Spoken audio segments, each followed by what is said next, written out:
me add on that when Sagar was in Huronia in 1623-24, there were 20 Frenchmen in the Huronia area whom he, of course, met and worked closely with on some things. Two of them I have put here on the list.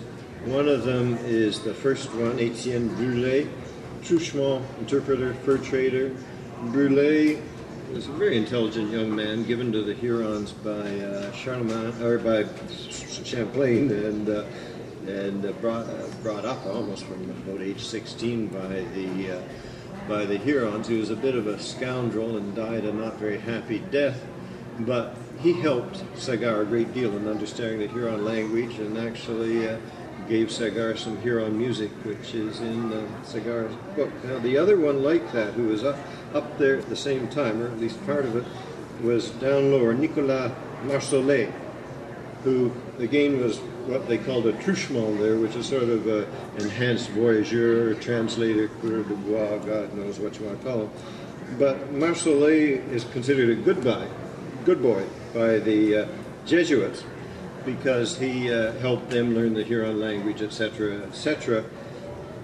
And so he begins as you might call a voyageur, progressed into a reasonably wealthy fur trader. He remained an interpreter, aiding the Jesuits, and finally I say seigneur because I believe it's correct that he was one of the wealthiest men in the colony by the time he died, and I think he held 3 seigneuries, certainly 2, but I think it was 3.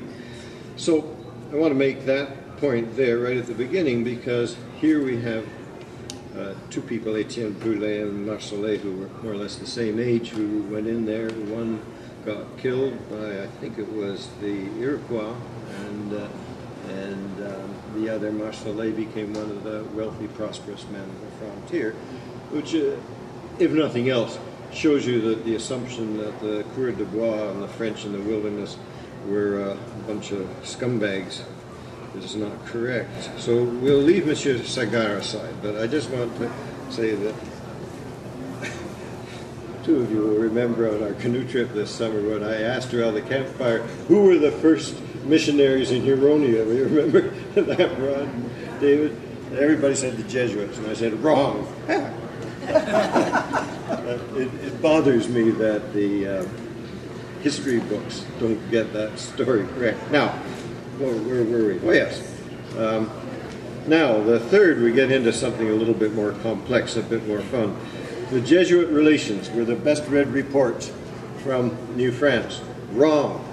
And the main, the best read, and certainly the best known throughout Europe, were by a gentleman who again is on the list here, with the longest name, I believe, of everybody, the Baron de la Hontan, Louis Armand de Landarche, Baron de la Hontan, French officer in New France, adventurer, traveler, author, scamp, 1666 to 1716.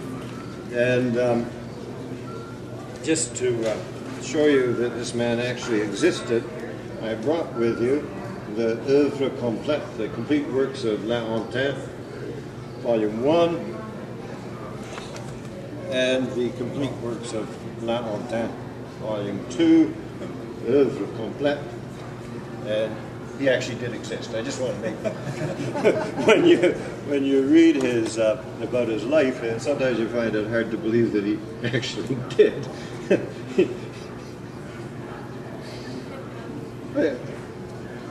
I think it's why I like Jim so much as a student. I have a real sympathy for enthusiasts and oddballs. Really like them. I'm one myself. I consider myself totally nuts, and that sanity is a disease. But yeah, we'll leave it apart. A long time was like that. I don't dare go through the full life of La Hontan, but he was. Okay, let me just tell you a little bit. This is pretty funny. He was born in the district of Béarn in the Basses-Pyrénées of the southwest of France in 1666. And although La Hontan's writings suggest he was actually born later, his father, the second Baron de la Hontan, died in 1674 at the age of 80 or thereabouts, heavily in debt, and after having a child of his born out of wedlock, baptized a year earlier that year. And the older I get, the more I figure that he deserved congratulations for having a child at age 80. I mean, that's no mean achievement. In August 1683, at the age of 17, or between 15 and 16, as he himself claimed, La Hontan embarked at La Rochelle along with 3 companies of French Marine, probably as an army cadet, although his rank at the time isn't known. And then he stayed in New France for 10 years, and not only served in Quebec and the area, but also in Montreal and in journeys into the Pays d'en Haut, the land beyond the settlements. And in that he journeyed that famous journey up the Ottawa and across the Mattawa and Lake Nipissing and down the French River, and went to Michilimackinac. Does everybody know where Michilimackinac is? Because I assume that an audience for this would... Okay, I'll tell you.